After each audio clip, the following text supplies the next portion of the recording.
ఆరంభికలామా ఈసారి అన్ని maximum cotton dresses తీసుకున్నాను. ఫస్ట్ది వచ్చి సోచ్లో తీసుకున్నాను.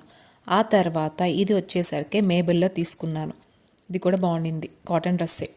ఆ తర్వాత ఇప్పుడు ఒక 3 కుర్తీస్ తీసుకున్నాను. అవి అన్నీ నేను ఎక్స్పోలో తీసుకున్నాను అనమాట. ఆల్రెడీ చెప్పాను కదా. నెక్కైతే మంచిగా పట్టి ఇచ్చాడు, 3/4 స్లీవ్స్ ఇచ్చారు అండ్ నీకి కింద వరకు లెంత్ ఇచ్చారనమాట. బాగుండింది. నేను యాక్చువల్లీ కొంచెం ఉతికితే షింక్ అవుతాయేమో అని చెప్పి ఒక సైజ్ ఎక్స్ట్రా తీసుకున్నాను. బాగానే లూజ్ ఉంది. సో వెనకాల క్లిప్ పెట్టి మరీ చూపిస్తున్నాను మీకు ఇంకా నచ్చితే అక్కడ ఎక్స్పో ఉందో లేదో తెలియదు నాకు. ఇంకా వెళ్తే ఒకసారి ట్రై చేయండి, చాలా బాగున్నాయి నిజంగానే. నేను ఇంకా వాష్ చేయలేదు, వాష్ చేశాక కూడా ఒకసారి రివ్యూ ఇస్తాను. ఆర్ఎస్ బ్రదర్స్కి అలాగే మేము రామ్రాజ్కి వెళ్ళాం కదా మొన్న, అక్కడ మా అమ్మ తీసుకున్నారు. ఆ ఫస్ట్ది లాస్ట్దేమో సెట్ అనమాట, కాటన్ సెట్స్. మిడిల్లోదేమో మనం స్టిచ్ చేసుకోవాలి. అన్నీ చాలా బాగున్నాయి. మీకు వీటన్నిటిలో ఏ డ్రెస్ నచ్చిందో నాకు కింద మెన్షన్ చేయండి. అంతే అండి నా shopping vlog. See you all in the next video. Bye.